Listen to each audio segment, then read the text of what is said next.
Perkenalkan, nama saya Alfian Darmawan, peserta CPNS golongan 3 angkatan pertama dari kelompok 4 akan mempresentasikan tugas individu saya.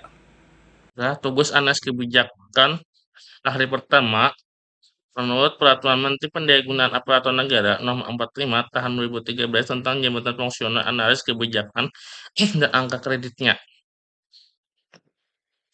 Nah, selanjutnya tupoksi jabatan seorang analis kebijakan akhir pertama berdasarkan Permen Nomor 45 Tahun 2013 yaitu melaksanakan kajian dan analisis kebijakan.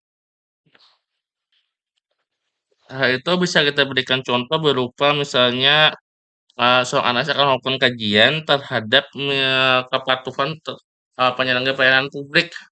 Bila terjadi misalnya administrasi, maka seorang analis akan mencari apa inti masalahnya dan apa solusinya dan akan menyampaikannya kepada atasan sebagai bahan rekomendasi untuk memperbaiki pelayanan publik.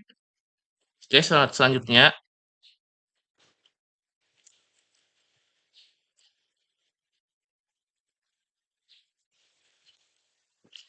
uraian tugas. Yang pertama yaitu menyusun rencana kerja individu dan mengidentifikasi pola hubungan dalam tim kerja. Di sini seorang analis akan membuat sebuah rencana kerja secara pribadinya untuk dirinya sendiri dan mencari hubungan dengan tim kerja untuk mencari agar bisa membentuk pekerjaan tim. Selanjutnya, mengidentifikasi masalah kebijakan, metode kajian sederhana, dan menggunakan teori atau framework yang relevan untuk melakukan analisis. Maksudnya itu soal analisis akan menggunakan sebuah metode yang sederhana dan menggunakan teori yang ada yang relevan dengan masalah yang ada agar bisa melakukan analisis dengan menghasilkan rekomendasi yang tepat. Selanjutnya, menyediakan data dan informasi kebijakan serta mengelola bahan materi yang relevan.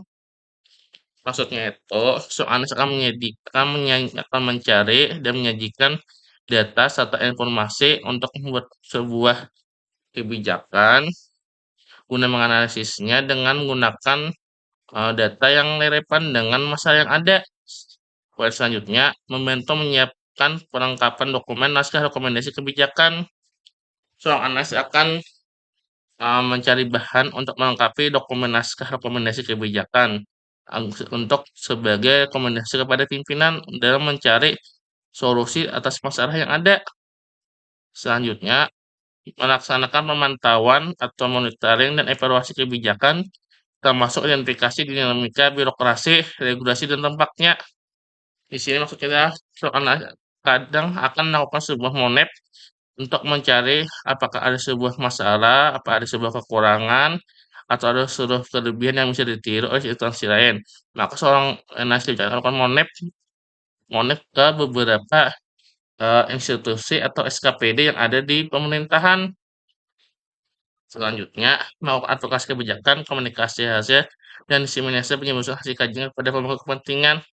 Di sini maksudnya itu, misalnya seorang analis akan menjadikan sebuah data, sebuah laporan kepada pimpinan sebagai bahan rekomendasi pertimbangan dalam menghasilkan sebuah keputusan. Uraian isu analis kebijakan hari pertama. Itu maksud itu adalah mengidentifikasi masalah kebijakan, metode kajian sederhana, dan menggunakan teori atau framework yang tepat untuk analisis. Selanjutnya, baru menyediakan data dan informasi dan kebijakan, serta mengelola bahan material yang relevan. Baru membantu penyiapan kelengkapan dokumen naskah rekomendasi kebijakan. Yang selanjutnya, baru melaksanakan pemantauan, monitoring, dan evaluasi kebijakan, termasuk identifikasi dinamika birokrasi, regulasi, dan dampaknya. Selanjutnya, melakukan advokasi kebijakan, komunikasi hasil, dan diseminasi penyelesaian hasil kajian pada kepentingan. Nah, mari dari itu kita terapkan isu dalam APKL. Nah, dari isu APKL ini yang paling tinggi adalah uh, mengidentifikasi masalah kebijakan, metode kajian, di sederhana, dan menggunakan teori framework yang dapat untuk analisis. Itu mendapatkan totalnya yaitu 20 sehingga menjadi ranking 1. Selanjutnya, kedua itu adalah menyuruh menyediakan data dan informasi kebijakan, serta mengelola bahan materi yang relevan. APK-nya mendapat totalnya yaitu 18. Nah, selanjutnya, sehingga menjadi ranking 2. Selanjutnya adalah membentuk, itu adalah dalam membentuk penyiapan kelengkapan dokumen naskah rekomendasi kebijakan. Sama dengan poin sebelumnya itu dapatnya 18, yang 3. Nah, entah itu poin yang belum melaksanakan pemantauan monitoring evaluasi kebijakan, termasuk identifikasi birokrasi dan waktunya mendapat totalnya 16. Itu ranking keempat. Lalu poin baru melaksanakan evaluasi kebijakan kan dikasih hasil dan menyelesaikan kajian kalau kepentingan mendapat totalnya APK yaitu 12.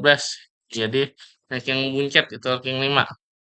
Lagi kalian pilih 3 ISO, yaitu yang paling tinggi. Maka kan hasilkan itu adalah baru mengidentifikasi masalah yang pertama itu adalah baru mengidentifikasi masalah kebijakan, metode kajian sederhana, dan menggunakan teori framework yang relevan untuk melakukan analisis.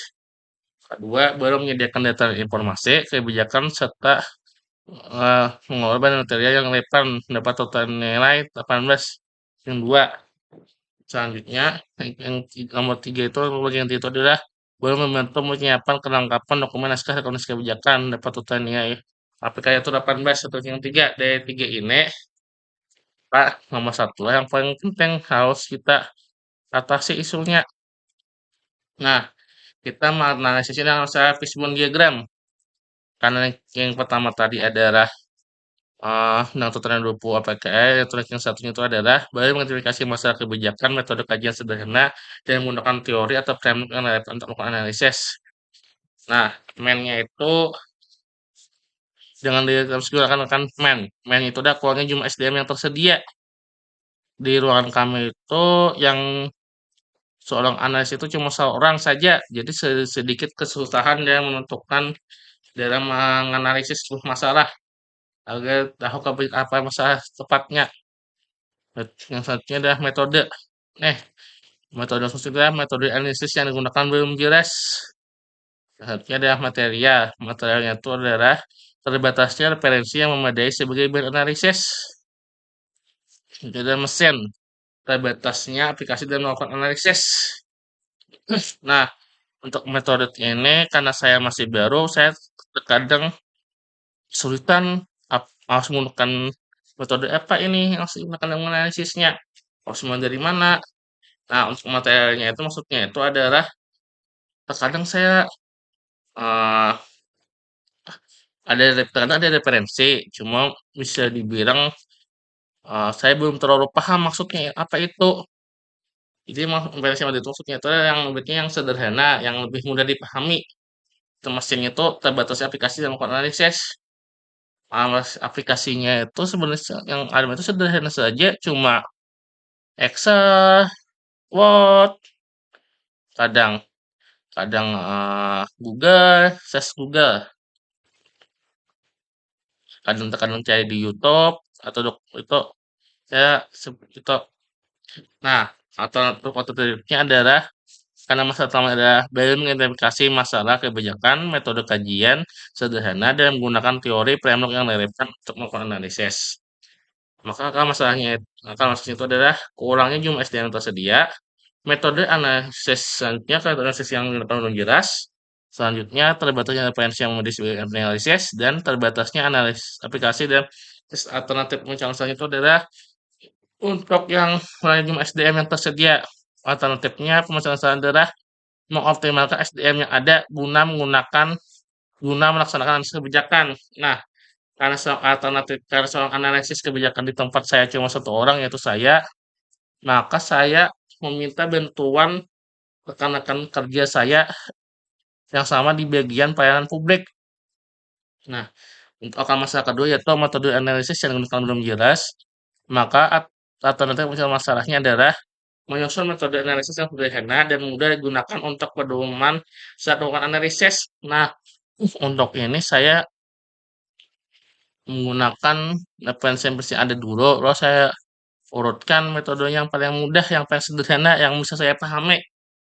Nah, untuk masalah ketiga itu terbatasnya referensi yang memadai dan sebagai bahan analisis. Atau misalnya saya menggunakan menambah referensi dan melakukan analisis. Saya kadang kalau ada eh, laporan-laporan terdahulu, SK terdahulu, biasanya saya kumpulkan filenya. Kalau ada waktu saya kadang-kadang saya pelajari sedikit demi sedikit sebagai referensi. Satu anak konsisten saya buka gitu, saya buka-buka laporan-laporan terdahulu. Nah, selanjutnya itu terbatasnya aplikasi dalam melakukan analisis. Nah, alasannya saya menggunakan mengoptimalkan aplikasi pendukung yang dalam melakukan analisis. Saya maksimalkan saja aplikasi yang sudah ada. Terkadang kalau ada yang saya mengerti, saya tanya-tanya kepada rekan-rekan saya, entah itu senior atau junior saya. Saya tanya-tanya hingga bisa ketemu apa solusinya. Nah, ada yang ingin ditanyakan? Atas perhatiannya diucapkan terima kasih. Assalamualaikum warahmatullahi wabarakatuh.